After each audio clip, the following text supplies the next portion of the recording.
be in this room and start organizing ourselves, but we're not going to call this the Convocation of the Estates General. We're going to declare that we are the National Assembly of France. The National Assembly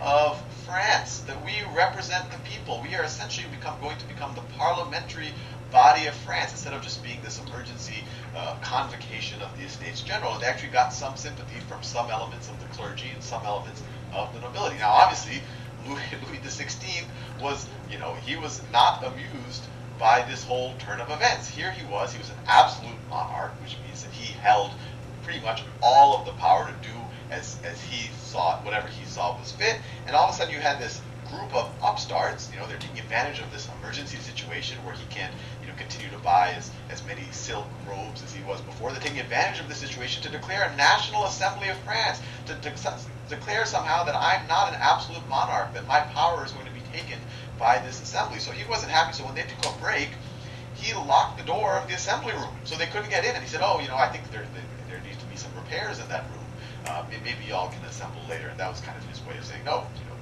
I'm not going to, if you're declaring you're a National Assembly of France, I'm not even going to let you assemble. I'm not even going to let you get in the room. So that clearly didn't do a lot to make these guys, or in particular these guys, any happier. People are hungry. These people are living lavishly. They've already been not allowed to vote in one room together.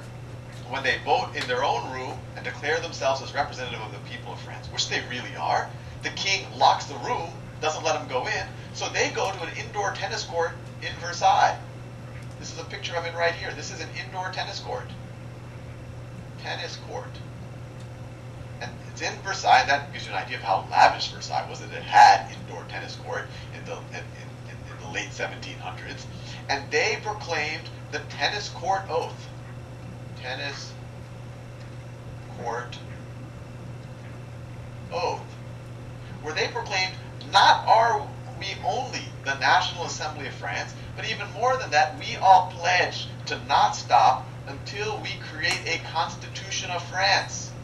A Constitution of France. So they went from being a National Assembly to essentially morphing into a Constituent Assembly. We're going to create a Constitution. Let me write that one to Peter. Constitution for France. For France. And they had sympathy from some elements of the clergy and the nobility. So eventually Louis XVI, he kind of saw the writing on the wall. He didn't like people are angry. And, every time he tries to mess with them, they only get angrier, and they only go to even more extreme measures. So he, just to kind of make it seem like he's going along, he's like, okay, that's cool, guys, whatever y'all want to do. Yeah, maybe I'm open to it. We are in an emergency, and maybe it is unreasonable. I have been a little bit unreasonable. So he lets them be. He lets them assemble again. But while that's happening, people start to notice that troops are converging on Paris. Troops, write that down. Troops converging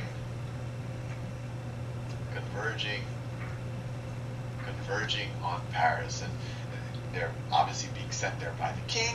And not only are they just any troops, a lot of the actual troops, even though they are French troops, they're under the authority of France's military, they're actually foreign troops. So if you think about it, these would be the ideal types of troops to put down any type of insurgency or any type of rebellion, or even better, to go in and dissolve the National Assembly. So people start getting a little bit paranoid, you can imagine. Now on top of that, Louis XVI's main financial advisor, Jacques Necker, he told Louis, and he was sympathetic to the Third Estate, to the plight of the Third Estate capital.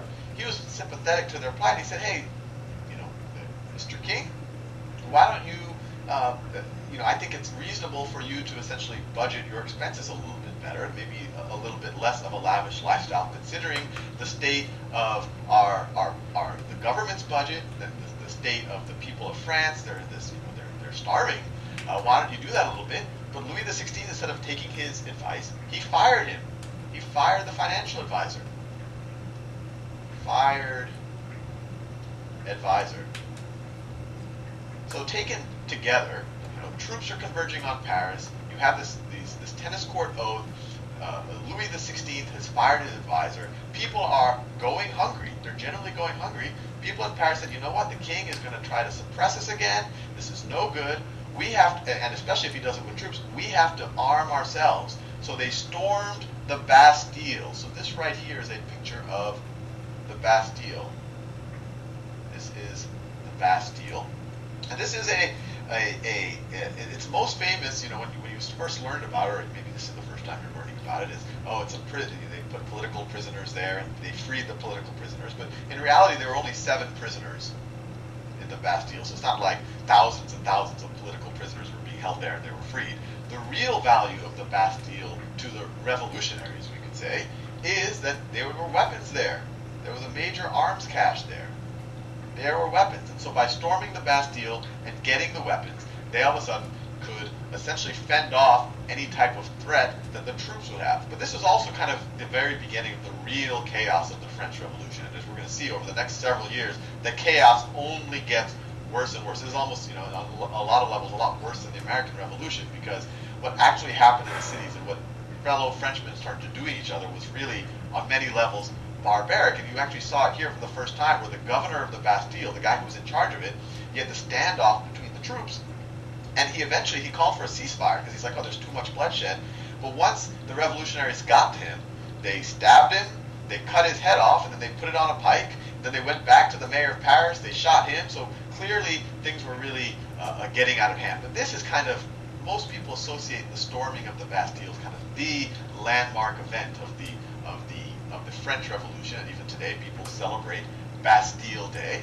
And that is July 14th, 1789. And so just to give you a sense of how quickly all of this happened, the convocation of the Estates General, that was in May. The tennis court oath was in June, and then in July you have the storming of the Bastille, and then in August, just to kind of complete the idea that we are definitely in a revolutionary period, in August, the National Assembly that started off in the tennis courts and the third estate, they declared their equivalent of the Declaration of Independence. They declared their declaration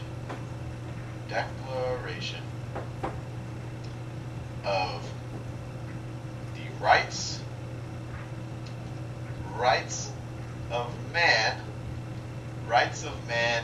and of the citizen, which was essentially their version of the Declaration of Independence. And it's essentially put everything into question of, what is life, liberty, and pursuit of, I'm using words from the American Revolution, but this was their Declaration of Independence. It wasn't a constitution. It was just a statement of the things that they think need to govern any type of constitution or country, or the ideas that any country should be based on.